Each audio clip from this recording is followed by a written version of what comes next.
Ne parlez pas de The Crown au prince William, vous risqueriez de vous prendre un sacré coup, lui qui s'entraînait encore récemment à la boxe.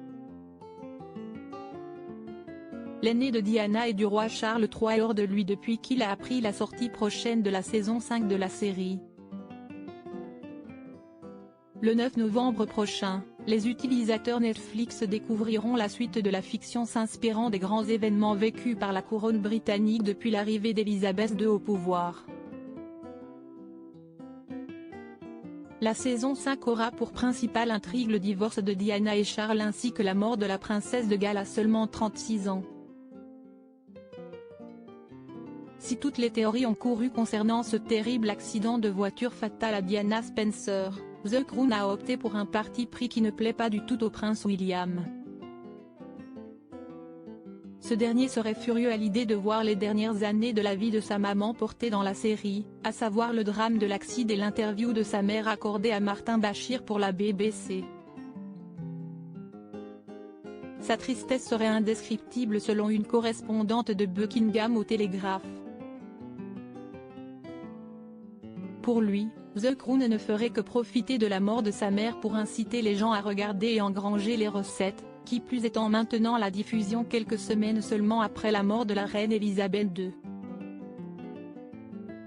Il serait même furieux que le programme exploite l'entretien de Diana au cours duquel la justice avait pourtant confirmé que la princesse avait été manipulée par le journaliste, augmentant son sentiment de peur, paranoïa et isolement à l'époque. La BBC s'était alors promis de ne plus diffuser de séquences de l'interview par respect pour les membres de la famille royale. The Crown n'a eu visiblement aucun scrupule à y faire allusion. Netflix a réagi. Les déclarations de Netflix affirmant que la scène de l'accident ne serait pas reconstituée n'ont pas suffi à calmer la colère, une ligne a été franchie, révèle une source à The Sun. Tourner à Paris et faire revivre les derniers jours dramatiques de Diana est très gênant. La série a toujours représenté de manière fictive les grands événements de la famille royale avec le plus de justesse possible. Mais les événements traités étant de plus en plus récents, il est devenu difficile de trouver le bon équilibre.